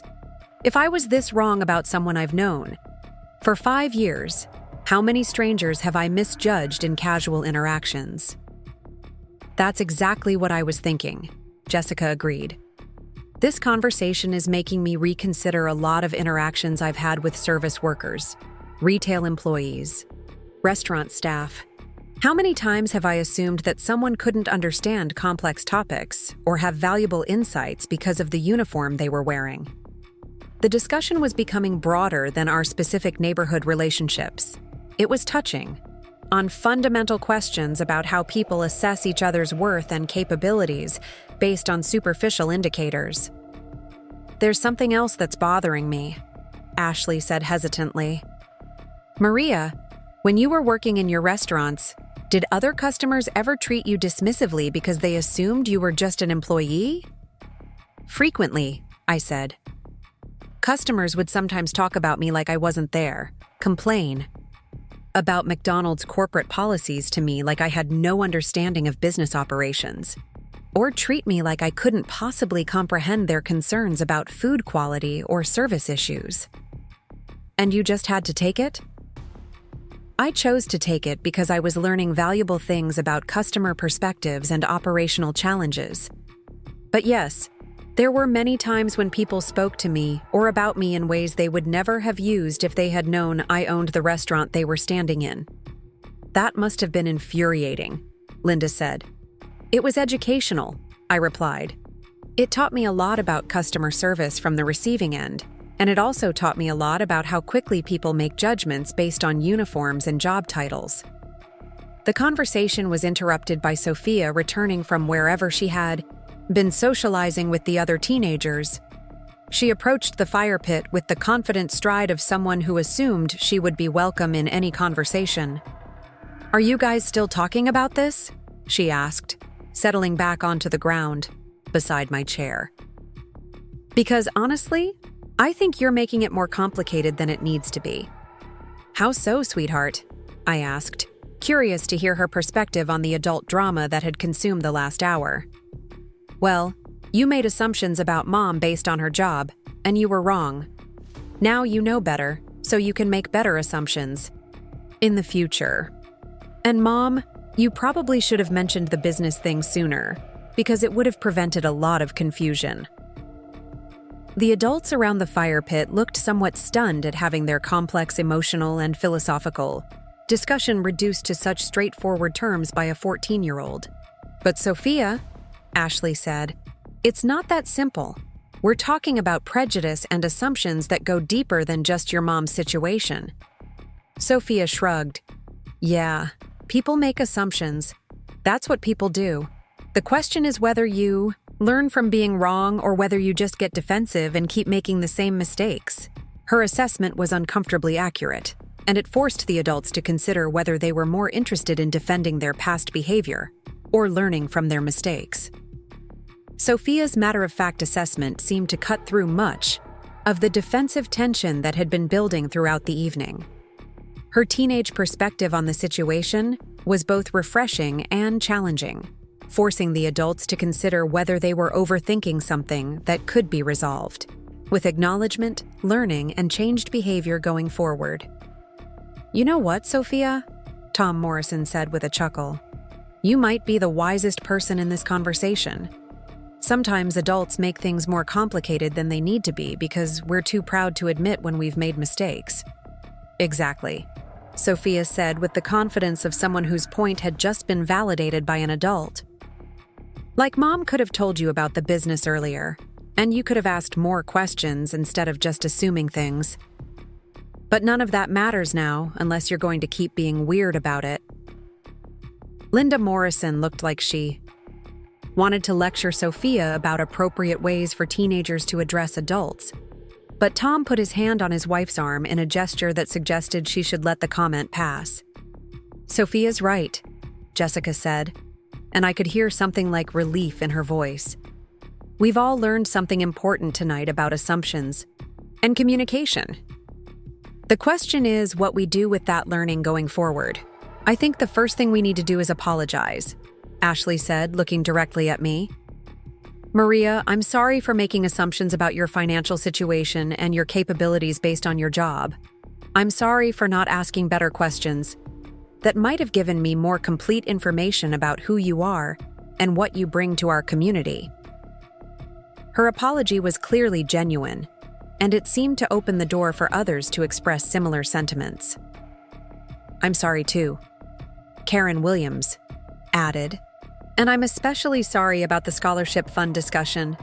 We should have talked to you directly about Sophia's educational plans before making assumptions about what kind of help you might need. David Chen nodded in agreement. I owe you an apology as well, Maria. I noticed that your contributions to community discussions weren't being valued appropriately, but I didn't speak up or try to understand why that was happening. That was a failure of allyship on my part. Even Linda Morrison, who had been the most defensive throughout the evening, seemed to be softening her position. Maria, I think I owe you the biggest apology of all.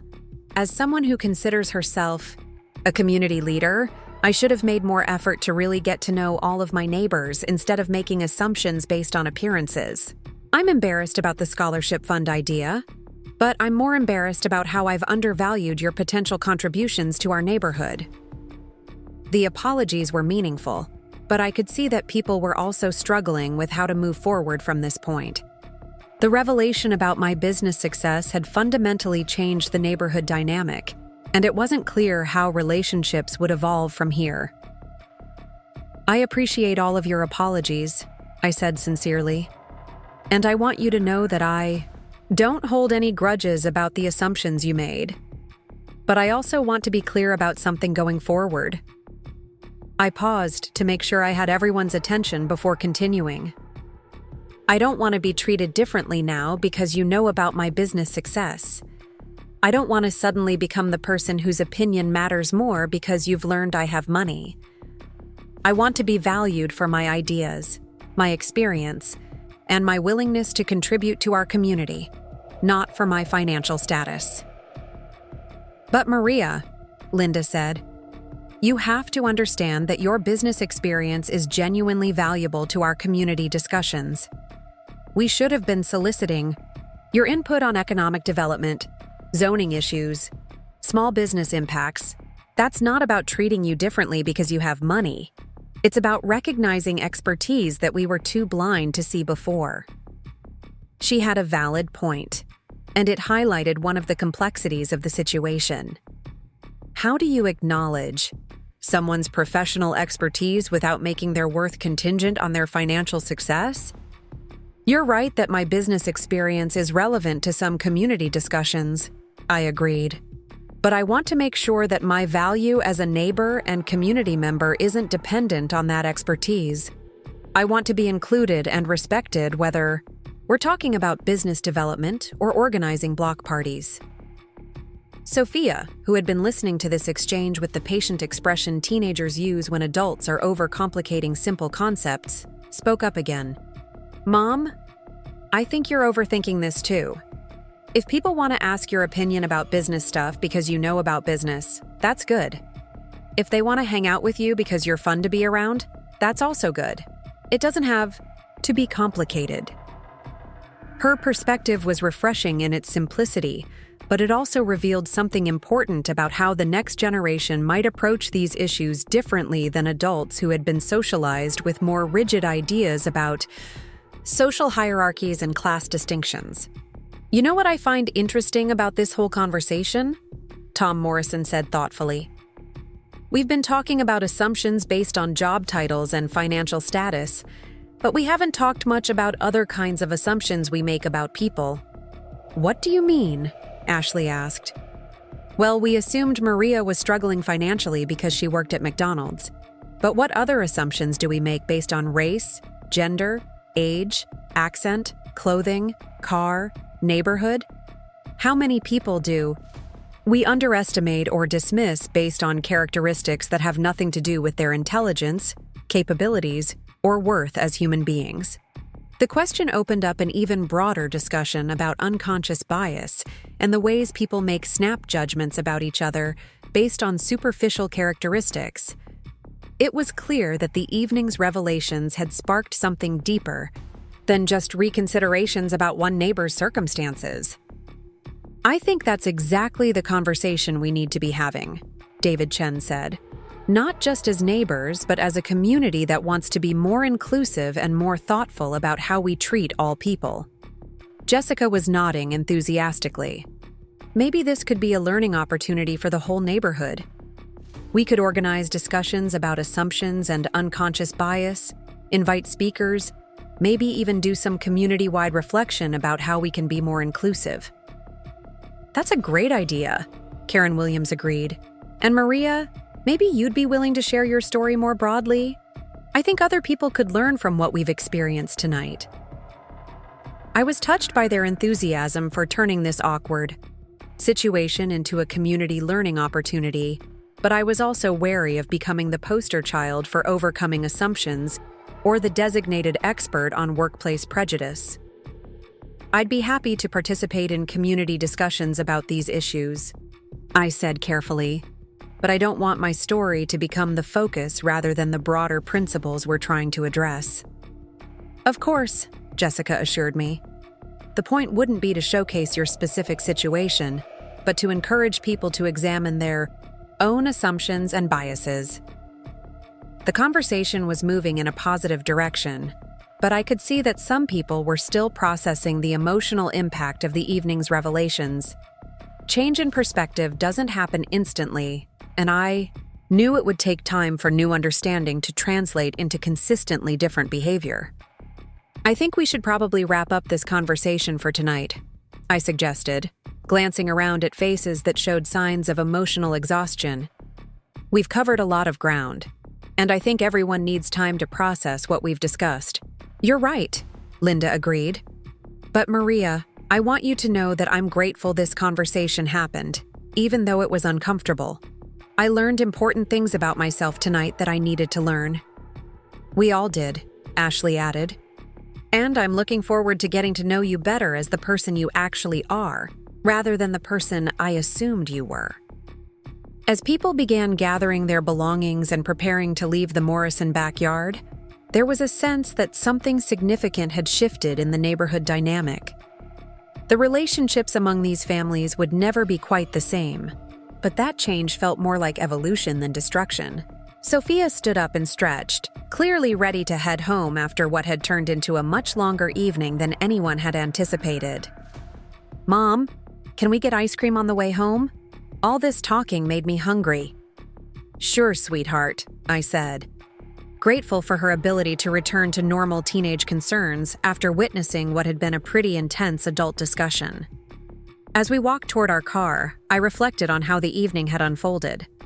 The revelation of my business success had been jarring for my neighbors, but the deeper conversation about assumptions and community relationships had been valuable for everyone involved.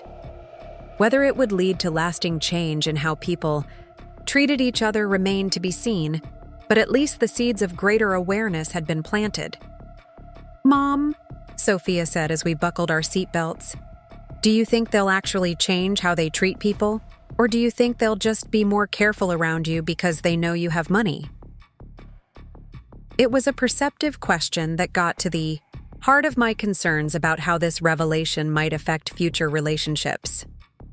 "I guess we'll find out," I said honestly. "But Sophia, what do you think?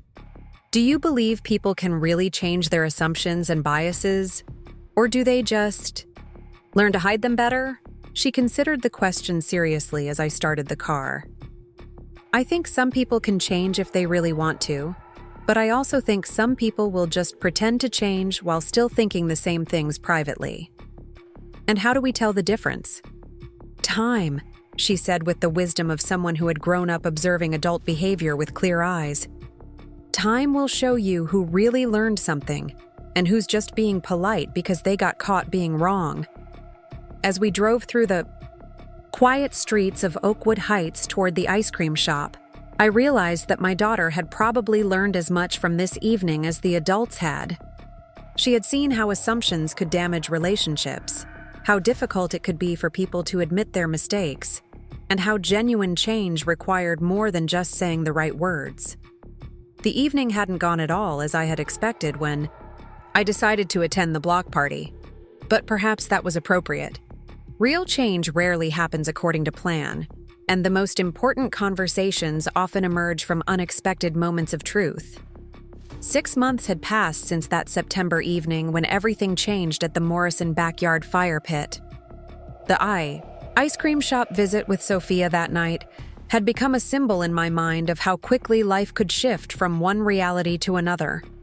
We had left the block party as the struggling single mom and her daughter, and we had driven home as successful business owners whose neighbors finally saw them clearly. But the real transformation hadn't happened in that one dramatic moment of revelation. The real change had unfolded slowly over the months that followed, as people gradually adjusted their understanding not just of my family's circumstances, but of their own patterns of assumption and judgment. The first sign that something fundamental had shifted came 3 weeks after the block party, when Ashley Chen knocked on my door with a specific request that would have been unimaginable before our fire pit conversation.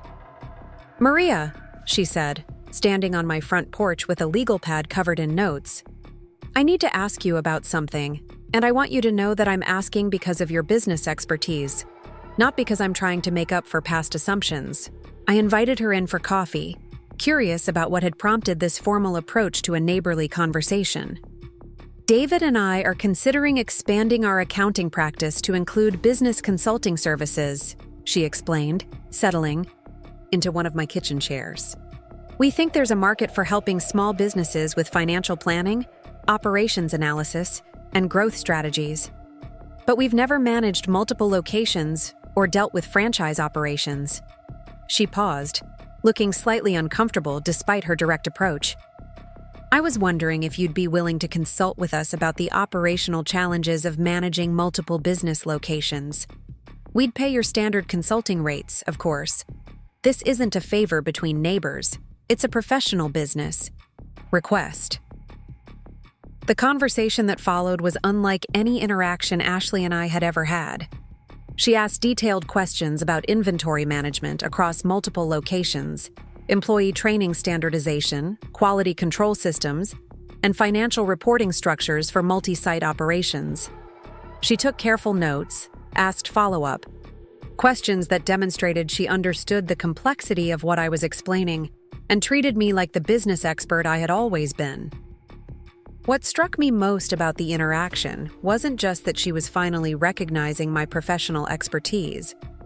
It was that she was approaching me as an equal, someone whose knowledge and experience could help her achieve her own business goals. The dynamic had shifted from sympathy and charity to mutual respect and professional collaboration.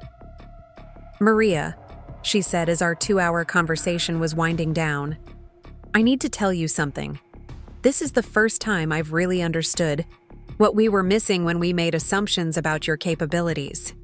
The insights you've shared today would have been valuable in dozens of community discussions over the past 5 years. Ashley, you don't need to keep apologizing." "I'm not apologizing," she interrupted gently. "I'm acknowledging a loss. Our community lost 5 years of valuable input from someone with significant business experience because we were too narrow-minded to recognize expertise that didn't fit our expectations." Her perspective on the situation was more sophisticated than simple regret about past mistakes. She was recognizing that assumptions and prejudices don't just harm the people who are misjudged, they deprive entire communities of valuable resources and perspectives. 2 months later, that recognition led to something unprecedented in Oakwood Heights.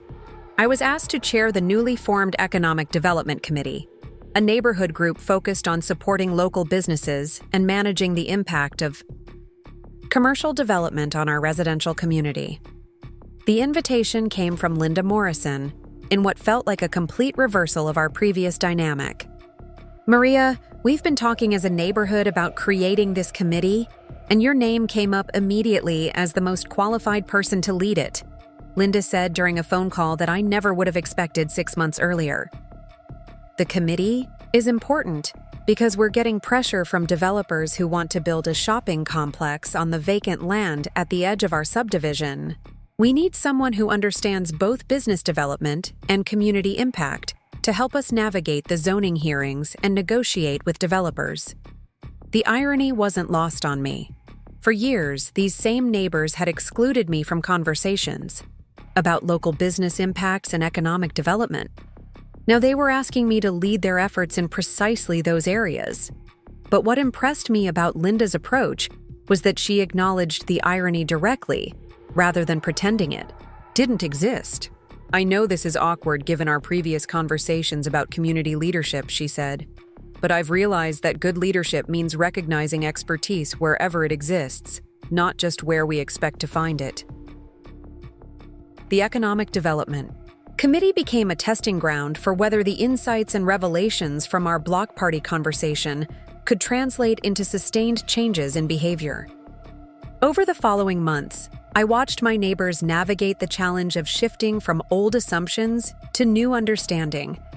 Some of the changes were encouraging. Jessica Thompson, who had been one of the most defensive during our fire pit conversation, became one of the most thoughtful about examining her assumptions in other contexts. During committee meetings, she would often pause before making statements about local business owners or development proposals, clearly checking herself for unconscious biases. "I'm learning to ask questions instead of making assumptions," she told me after one particularly productive meeting. It's harder than it sounds, but the conversations are so much richer when you approach them with curiosity instead of certainty. David Chen took a different approach to his personal growth, focusing on becoming more active in addressing bias when he observed it in others. During a committee discussion about the impact of new businesses on property values, he interrupted a neighbor who was making assumptions about the kind of customers certain retail stores would attract. "Hold on, Rick," David said firmly. "Let's talk about actual data on commercial development impacts instead of making assumptions about who shops where and why." His willingness to challenge biased assumptions in real time demonstrated a level of allyship that went beyond personal acknowledgement of past mistakes. But not all of the changes were as positive or sustained as I had hoped. Some neighbors seemed to overcompensate for their previous assumptions by deferring to my opinion on topics where my business experience wasn't necessarily relevant. They had shifted from undervaluing my input to overvaluing it, which was an improvement but not exactly the balanced respect I was hoping for. Karen Williams, for example, began asking my opinion on everything from school board candidates to neighborhood landscaping projects, as if my success in franchise management made me an expert on all community issues. "Maria, what do you think about the proposal to add speed bumps on Maple Street?" she asked during one committee meeting. "You're so good at analyzing these kinds of operational questions." I appreciated her newfound respect for my analytical abilities, but speed bump placement wasn't really a business operations question. Her assumption that business success translated to expertise in all areas was a different kind of stereotype, though certainly a more flattering one than what I had experienced before. The most significant change, however, came in how my neighbors began treating service workers and employees in businesses throughout our community. The revelation about my situation had prompted several people to examine their assumptions about people in similar positions.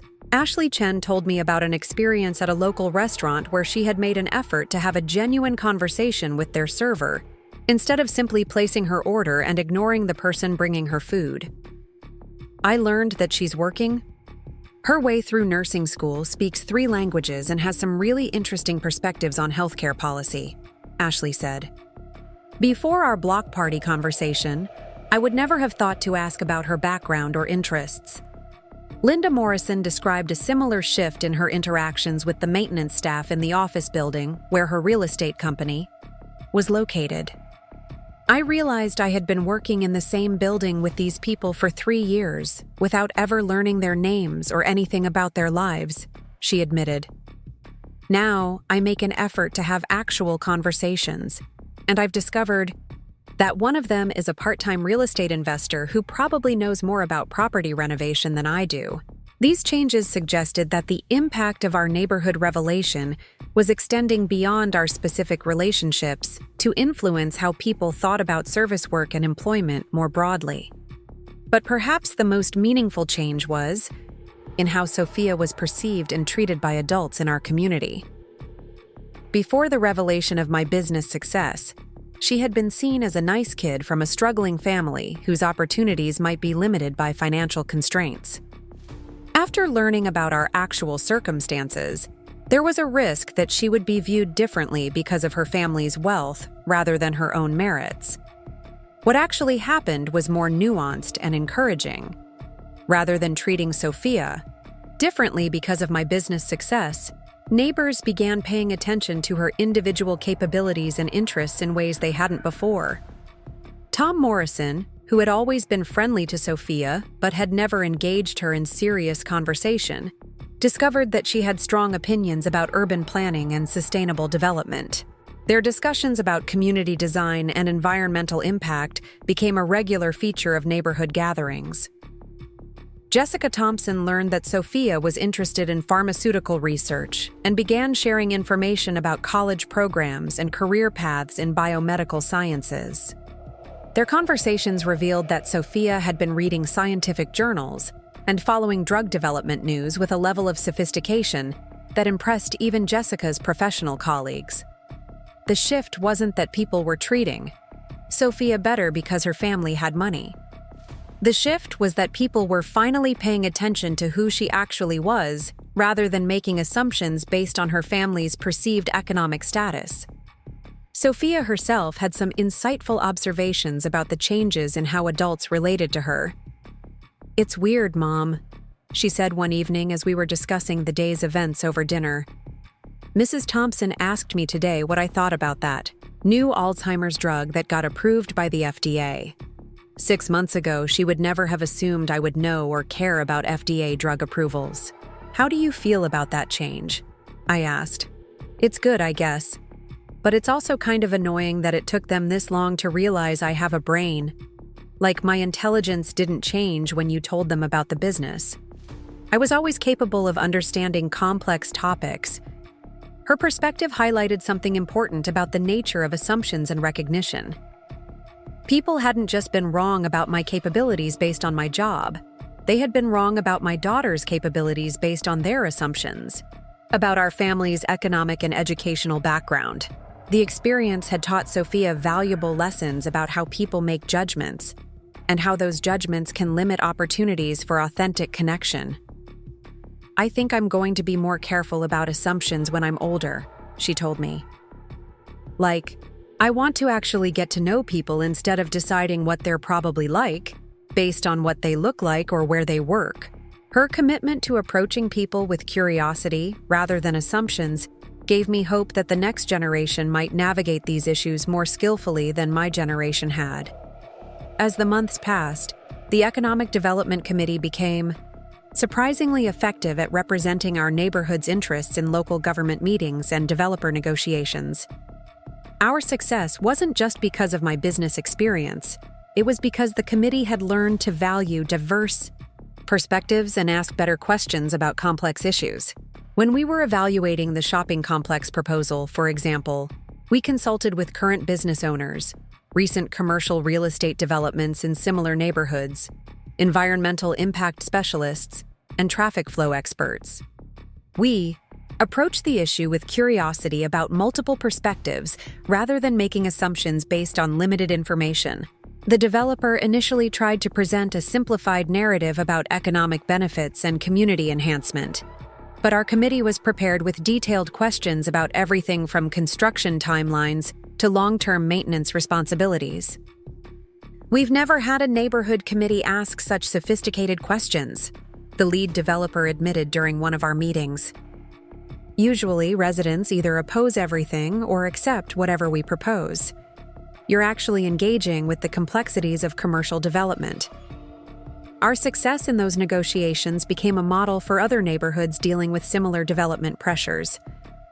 We were invited to share our approach at a city council workshop on community engagement, where I found myself presenting strategies for effective neighborhood advocacy to an audience of community leaders from across the metropolitan area. The irony of the situation wasn't lost on me. 2 years earlier, my neighbors hadn't valued my input on local business issues enough to include me in casual conversations about community development. Now I was being recognized as an expert on community engagement and neighborhood advocacy at the city level. But the real victory wasn't personal recognition or professional validation. The real victory was seeing our neighborhood develop more inclusive and thoughtful approaches to community decision-making. During a recent committee meeting, when we were discussing the impact of a proposed bike path on local businesses, Linda Morrison demonstrated how much the group's approach had evolved. "Before we make any decisions about this proposal," she said, "I think we should talk to the business owners who would be affected, the cycling advocacy groups who are pushing for the path, the parents who are concerned about bicycle safety, and the traffic engineers who understand the technical requirements. We should also consider perspectives we might not immediately think of," Ashley Chen added, "like delivery drivers who use those streets, elderly residents who might have concerns about bicycle traffic, and disabled community members who need to understand how the path design affects accessibility." The commitment to seeking multiple perspectives and questioning initial assumptions had become a fundamental part of how our neighborhood approached complex issues. People were still capable of making mistakes and falling back into old patterns, but there was a consistent effort to catch those mistakes and correct them. Perhaps most importantly, our neighborhood had developed a culture where people felt comfortable acknowledging when they had made assumptions or needed to learn more about issues they didn't fully understand. During a discussion about school funding policies, Tom Morrison stopped himself mid-sentence and said, "Actually, I realize I'm making assumptions about how school budgets work. Does anyone here have actual knowledge about education funding? Or should we invite someone to our next meeting who can explain the system?" His willingness to acknowledge the limits of his knowledge and seek better information was a stark contrast to the confident assumptions that had characterized many community discussions in the past. The transformation hadn't happened overnight, and it wasn't complete or perfect. People still sometimes fell back into old patterns of assumption and judgment. but there was a new awareness of those patterns and a commitment to doing better when mistakes were recognized. 6 months after that pivotal block party conversation, I received a text message from Linda Morrison that encapsulated how much had changed in our neighborhood relationships. "Maria, I just wanted you to know that I had lunch today with the woman who cleans our office building. Her name is Carmen. She has a degree in engineering from El Salvador, and she's working on getting her U.S. credentials recognized so she can return to engineering work. I never would have learned any of that 6 months ago because I wouldn't have thought to ask. Thank you for teaching us to see people more completely." The message touched me deeply because it represented exactly the kind of change I had hoped might emerge from our uncomfortable but necessary conversation about assumptions and recognition. The evening had started with me overhearing neighbors plan charity for problems I didn't have, based on limitations I didn't possess. It had ended with a community that was more curious, more inclusive, and more thoughtful about how assumptions affect relationships and opportunities. Sophia, now finishing her freshman year of high school, had developed into a confident young woman who expected to be taken seriously by adults and who approached other people with the kind of curiosity and respect I wished I had modeled more consistently throughout my own life. "Mom," she said recently, "I'm glad you finally told them about the business, but I'm more glad that they learned to ask better questions and make fewer assumptions. That's going to help a lot more people than just us."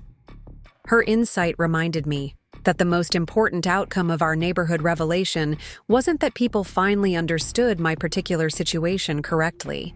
The most important outcome was that people had learned to question their assumptions and approach each other with greater curiosity and respect.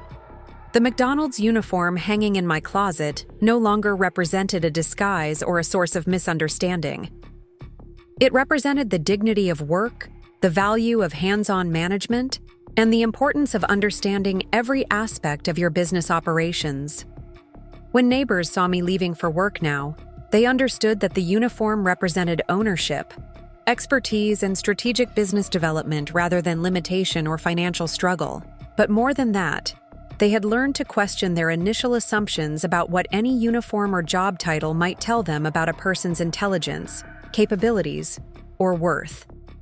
The block party conversation that had seemed so uncomfortable and confrontational at the time had planted seeds of awareness that continued to grow and influence how our entire community approached relationships and decision-making. As I reflected on the journey from that September evening to where we stood today, I realized that the most valuable lesson hadn't been about correcting misconceptions about my specific circumstances. The most valuable lesson had been about the importance of approaching each other with curiosity rather than certainty, with questions rather than assumptions, and with respect for the complexity and dignity of every person's story. The transformation of Oakwood Heights hadn't just been about neighbors learning the truth about one family's financial situation.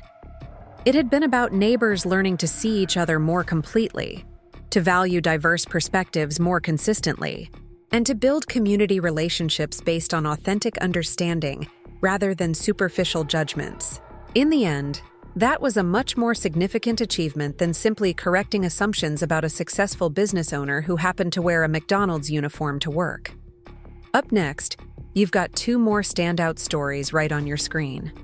If this one hit the mark, you won't want to pass these up. Just click and check them out.